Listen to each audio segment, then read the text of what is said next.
Hello guys, I am Pradeep from WSTech। आज हम देखेंगे select query in MySQL using Python. हम पाइथन के अंदर सेलेक्ट क्वेरी को यूज करेंगे और जो हमारा डेटाबेस होगा वो क्या है, माइस्क्ल है। और जो हमने डेटाबेस का नाम डिक्लेयर किया था वो क्या था, स्कूल था। हम ऑलरेडी टेबल क्रिएट कर चुके हैं स्टूडेंट नाम की। उस स्टूडेंट टेबल का डेटा हम डिस्प्ले करेंगे कमांड के ऊपर, और जो हमारी फाइल होगी वो क्या होगी, पाइथन की होगी। तो सबसे पहले हम क्या करेंगे, डेटा को डिस्प्ले करने के लिए क्वेरी को समझेंगे कि क्वेरी क्या है। देखिए, एक सेलेक्ट क्वेरी का काम होता है डेटा को सेलेक्ट करके लाना, कहां से, डेटाबेस के टेबल से। अब देखिए, क्वेरी के लिए क्या है, सबसे पहले इंपोर्ट करोगे आप कहां पे, लाइब्रेरी को, क्योंकि जो हम लाइब्रेरी यूज कर रहे हैं वो क्या है, py_mysql एज एमक्यू करके वेरिएबल बनाया हमने। मतलब एमक्यू क्या होगा, एक ऑब्जेक्ट होगा, ऑब्जेक्ट के थ्रू हम क्या करेंगे, कनेक्ट करेंगे। देखिए सेकंड लाइन में हमने क्या किया, mysql नाम का एक वेरिएबल लिया इक्वल टू mq.connect। कनेक्ट के अंदर हमने 4 पैरामीटर पास किए, एक है सर्वर का नाम, एक है यूजर, एक है आपका पासवर्ड और एक है आपका डेटाबेस। तो ये चारों पैरामीटर पास करते ही आपका सर्वर और डेटाबेस क्या हो जाएगा, कनेक्ट हो जाएगा। फिर हमने क्या किया, कर्सर को ओपन किया, तो mysql इक्वल टू mysql.cursor। जैसे ही आप कर्सर को ओपन करोगे तब आप डेटाबेस को इंटरेक्ट करा सकते हो, मतलब टेबल का डेटा भेजने के लिए, टेबल का डेटा रिसीव करने के लिए और टेबल से डेटा डिलीट करने के लिए। अब देखिए यहाँ पे फिर mysql.execute, क्या एग्जीक्यूट के अंदर हमने बताया है कि हमने सेलेक्ट क्वेरी कैसे चलाई है। तो सेलेक्ट क्वेरी का सिंटेक्स क्या है, मैं आपको बता देता हूँ। सेलेक्ट स्टार फ्रॉम स्टूडेंट, ये क्या करेगा, स्टार का मतलब क्या होता है, सारी फील्ड का डेटा लेके आना, और सेलेक्ट स्टार फ्रॉम स्टूडेंट मतलब आपकी सारी फील्ड का डेटा ले आएगा। फिर नेक्स्ट लाइन में हमने क्या यूज किया, प्रिंट का यूज किया। प्रिंट देखिए, प्रिंट में हमने क्या किया है, फॉर्मेट फंक्शन का यूज किया। फॉर्मेट फंक्शन क्या होता है, आपके कैरेक्टर को साइज दे देता है कि कितने कैरेक्टर तक का डेटा इसमें आप ले सकते हो और उतना वो साइज लेगा। तो यहाँ पे 4 यूज किए गए हैं स्ट्रिंग फॉर्मेटिंग में। देखिए, पहला कर्ली ब्रैकेट है वो स्टूडेंट आईडी को इंडिकेट कर रहा है, दूसरा कर्ली ब्रैकेट किसको इंडिकेट कर रहा है, स्टूडेंट नेम को, तीसरा कर्ली ब्रैकेट ईमेल को, और चौथा कर्ली ब्रैकेट किसको कर रहा है, क्लास को। और ये 20, 30 और 15 और 30 ये जो है क्या है, उसका साइज है कि कितने कैरेक्टर तक का डेटा आप ले सकते हो। लेने का मतलब मैं आपको बता देता हूं, अगर आपके 2 कैरेक्टर तक का डेटा होगा तब भी वो क्या करेगा, 20 लेगा, 20 स्पेस तक लेगा।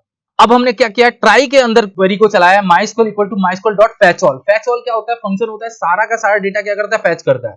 तो आपने कर्सर डॉट क्या किया, फैचऑल किया। माय कर्सर जो वेरिएबल है तो वो क्या करता है, एग्जीक्यूट के भी काम आता है और फैच ऑल के काम आता है। जब आपकी क्वेरी एग्जीक्यूट हो जाएगी तब आप उसको क्या करोगे, फैच ऑल के थ्रू क्या करोगे, यूज करोगे। अब मैं आपको देखो, यहां पे फिर फोर लूप का यूज किया गया है। जब वो डेटा को लेके आएगा तो वो एक टपल फॉर्मेट में लेके आएगा, मतलब टपल पूरा बना होगा। आप 4x इन माय रिजल्ट करते हो तो x के अंदर क्या होगा कि एक एक टपल स्टोर हो जाएगी।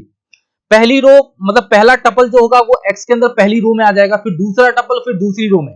हम टपल के अंदर से डेटा कैसे गेट करते हैं, इंडेक्स नंबर से। देखिए, x पे 0, x पे 1, x पे 2, x पे 3, मतलब ये इंडेक्स नंबर है किसका, स्टूडेंट आईडी का इंडेक्स नंबर है 0, स्टूडेंट नेम का इंडेक्स नंबर है 1, स्टूडेंट ईमेल का इंडेक्स नंबर है 2 और स्टूडेंट क्लास का इंडेक्स नंबर है 3। तो हमने टपल से क्या किया, एक एक करके डेटा गेट कर लिया, और वहां पे भी हमने फॉर्मेट का यूज किया है, क्योंकि उसी फॉर्मेट में डेटा आपको नीचे भी दिखाना पड़ेगा जिस फॉर्मेट में आपने लेबल को डिफाइन किया। लेबल का मतलब होता है क्या क्या आपको दिखाना है। तो दिखाना क्या है, student ID, student name, student email और स्टूडेंट क्लास। अब हम क्या करते हैं, इसको पूरा का पूरा प्रैक्टिकली करके देखते हैं कि प्रैक्टिकली कैसे ये हो पाएगा। देखिए, सबसे पहले आपको लाइब्रेरी को इंपोर्ट कराना है। तो लाइब्रेरी को इंपोर्ट कराने के लिए क्या होता है, इंपोर्ट py_mysql एज mq। अब आप क्या करोगे, कनेक्ट करोगे, मतलब आप अपने डेटाबेस और सर्वर को कनेक्ट करोगे। तो यहां पे मैं कमेंट में लिख देता हूं, सर्वर कनेक्शन और डेटाबेस कनेक्शन। उसके लिए हमें क्या करना है, एक वेरिएबल बना देते हैं mysql नाम का, फिर mq.connect फंक्शन को यूज करते हैं।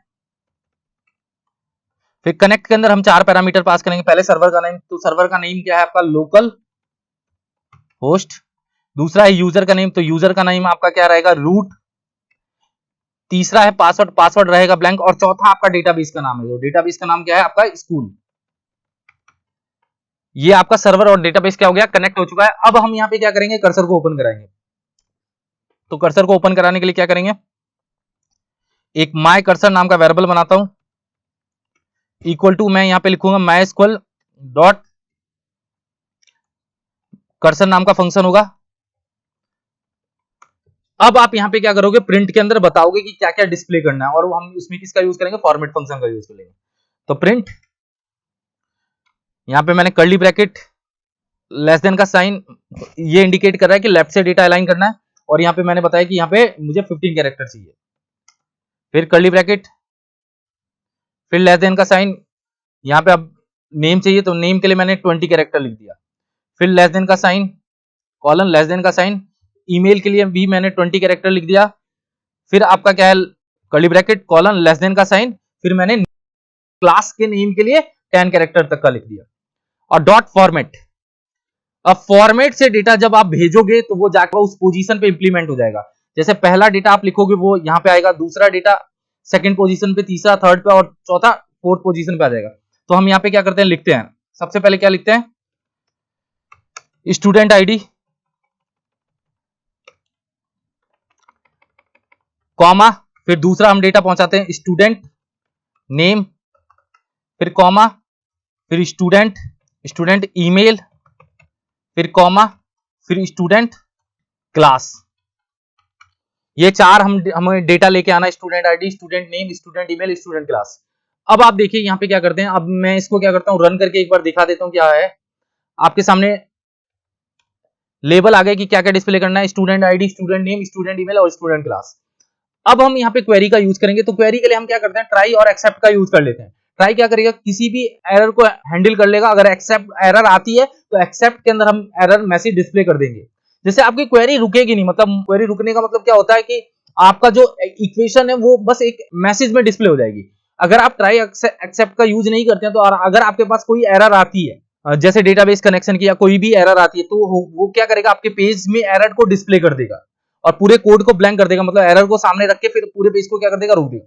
तो हमें क्या करना है, ट्राई और एक्सेप्ट का यूज करना है। ट्राई एक्सेप्ट, ट्राई के अंदर हम क्या करेंगे, क्वेरी को लिखेंगे और एक्सेप्ट के अंदर एरर मैसेज को डिस्प्ले कर देंगे। तो प्रिंट में मैं एरर ऐसे ही डिस्प्ले कर देता हूं, अगर एरर होगी तो वो आपके सामने दिख जाएगी। तो सबसे पहले हम क्या करते हैं, क्वेरी बनाते हैं।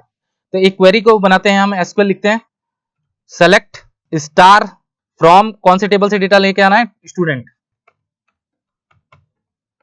क्वेरी बनाने के बाद हम इसको क्या करेंगे, अब एग्जीक्यूट करेंगे। तो एग्जीक्यूट करने के लिए क्या होता है, हम कर्सर को लेते हैं, my cursor dot execute. Execute में हमने क्या किया, एसक्यूएल को पास कर दिया जो हमारी क्वेरी थी। अब हम क्या करेंगे, फैच ऑल का यूज करेंगे। मतलब फैच ऑल क्या करेगा, आपके सारे डेटा को फैच कर लेगा टेबल के अंदर से, मतलब एक एक करके रो लेके आ जाएगा।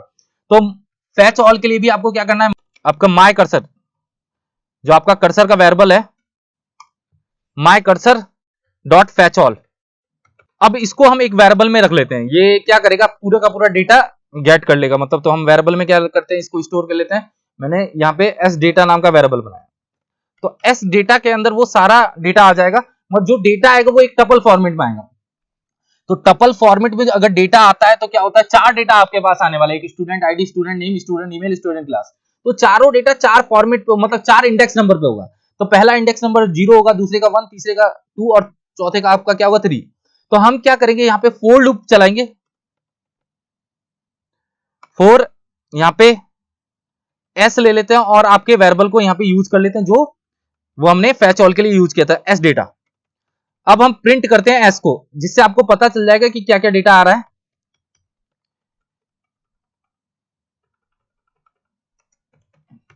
देखिए सबसे पहले हमने क्या किया, मैं आपको बता देता हूं। सबसे पहले इंपोर्ट किया लाइब्रेरी, फिर कनेक्ट किया, फिर कर्सर को ओपन किया, फिर प्रिंट करके लेबल बनाए, फिर ट्राई के अंदर पहले क्वेरी लिखी, सेलेक्ट स्टार फ्रॉम स्टूडेंट, फिर इसको एग्जीक्यूट किया। एग्जीक्यूट करने के बाद फैच ऑल किया। फैच ऑल क्या करता है, सारा डेटा लाता है। अब फैच ऑल का जो डेटा होगा वो हमें लूप से लेके आना पड़ेगा। तो लूप से हमने लिया, तो लूप हमें क्या रिटर्न करता है पहले वो देखते हैं, फिर मैं आपको प्रिंट करके डिस्प्ले कर दूंगा। देखिए लूप हमें क्या करता है, 2 रो रिटर्न कर देता है। पहली रो मतलब आपका पहला टपल, दूसरी रो मतलब दूसरा टपल। अब टपल आ रहा है तो टपल से डेटा गेट करने का प्रोसेस क्या होता है मैं बता देता हूं। ये मैं सेम प्रिंट का जो लॉजिक है यहां पे लिख देता हूं।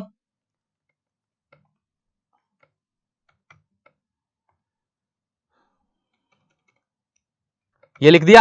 अब देखिए ये तो आपको चाहिए ही, मतलब स्पेस, बस फॉर्मेट में आप डेटा लेके आओगे। तो एस आपका डेटा, मतलब एस आपका टपल है, तो एस स्क्वायर ब्रैकेट में 0 ये आईडी रिटर्न करेगा। फिर आप यहां पे क्या लिखोगे, एस स्क्वायर ब्रैकेट में 1, फिर आप यहां पे लिखोगे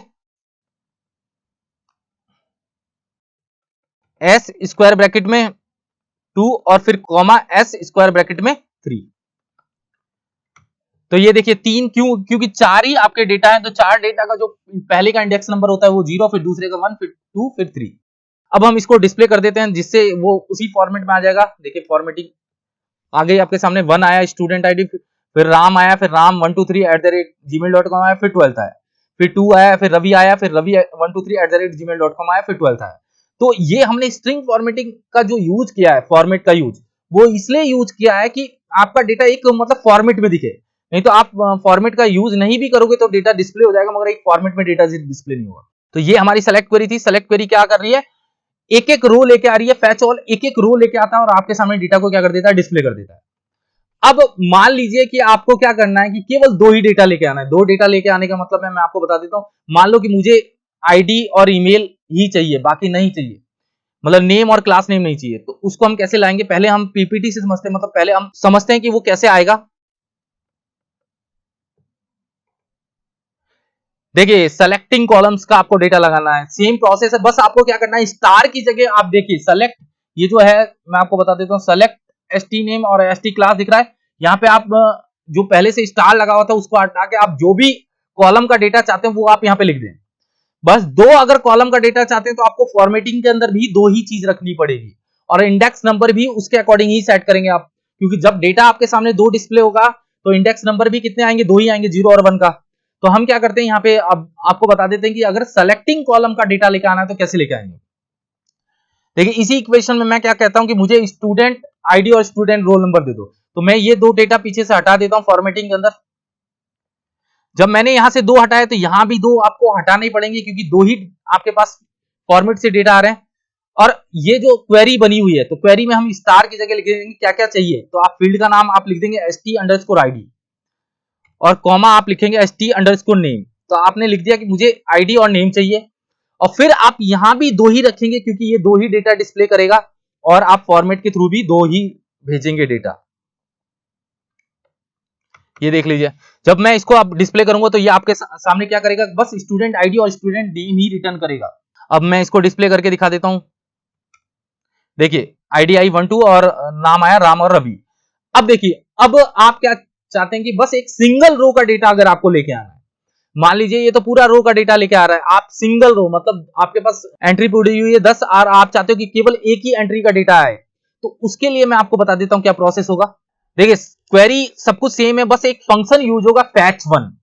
अब fetch1 जब फंक्शन यूज होगा तो मैं आपको बता देता हूं यहाँ पे लूप का यूज नहीं होगा, क्योंकि fetch1 क्या करता है, आपको सिंगल रो रिटर्न करता है, और जब सिंगल रो रिटर्न करेगा तो आपको fetch1 जो आप यूज करोगे और उसको किसी वेरिएबल में स्टोर करोगे, जैसे यहाँ पे वेरिएबल क्या स्टोर कर रखा है आई, इस आई के थ्रू ही डेटा यूज करोगे, आई के 0 पे, आई के 1 इंडेक्स पे, आई के 2 इंडेक्स पे और आई के 3 इंडेक्स पे। अब हम यहाँ पे fetch1 फंक्शन का यूज करते हैं और fetch1 फंक्शन की हेल्प से एक सिंगल रो का डेटा आपके सामने फैच करके दिखा देते हैं। तो क्वेरी सब कुछ सेम है, मान लीजिए कि 2 ही डेटा मुझे डिस्प्ले करना है, आईडी और नेम, और हम यहाँ पे क्या यूज करेंगे, fetch1। जो fetch all है वहां पे हम क्या यूज कर लेंगे, fetch1। अब यहाँ पे लूप को यूज नहीं करना, आपको लूप आप हटा देंगे यहाँ से, और प्रिंट को उसी के अलाइन में कर देंगे, क्योंकि लूप तो चल नहीं रहा तो आपको इंडेंटेशन करने की जरूरत नहीं है, यहाँ पे इंडेंटेशन कर देंगे। बस ये होगा कि आप यहाँ पे एस डेटा से आप डेटा लेके आएंगे। देखिए, एस डेटा के 0 पोजीशन पे और एस डेटा के 1 पोजीशन, तो fetch1 हमेशा सिंगल रो का डेटा लेके आता है। अब मैं इसको क्या करता हूं, प्रिंट करके दिखा देता हूं, आपको डिस्प्ले करके दिखा देता हूं। देखिए, मतलब आपके ये पहली रो का डेटा लेके आ रहा है। अगर आपको पर्टिकुलर कंडीशन बेसिस पे डेटा लेके आना है, जैसे आप कह सकते हो कि मुझे 2 आईडी का डेटा लेके आना है, तो आप यहाँ पे वेयर कंडीशन का भी यूज कर सकते हैं। मतलब सेलेक्ट क्वेरी में आपने बताया कि select st_id st_name from student. अब यहाँ पे आप ये भी बता सकते हैं कि कौन सी रो का डेटा लेके आना है, तो आप उस पर्टिकुलर आईडी के बेसिस पे यहाँ पे लगा सकते हैं कंडीशन। तो हम यहाँ पे लगाएंगे वेयर, वेयर कीवर्ड फिक्स है, आईडी के थ्रू करना है, तो आपने यहाँ पे लिखा स्टूडेंट आईडी इक्वल टू 2, तो 2 आपके जो 2 नंबर की आईडी है उसका डेटा आना चालू हो जाएगा। आप एक बार देख लीजिए, देखिए 2 आया और रवि आया। तो आपने क्या किया, फैच ऑल का यूज किया, फैच ऑल सारा डेटा लेके आता, पर्टिकुलर आपने कॉलम का डेटा लेके आया और आपने एक सिंगल रो का डेटा लेके आया। सिंगल रो के लिए fetch1 फंक्शन है। Thank you so much guys.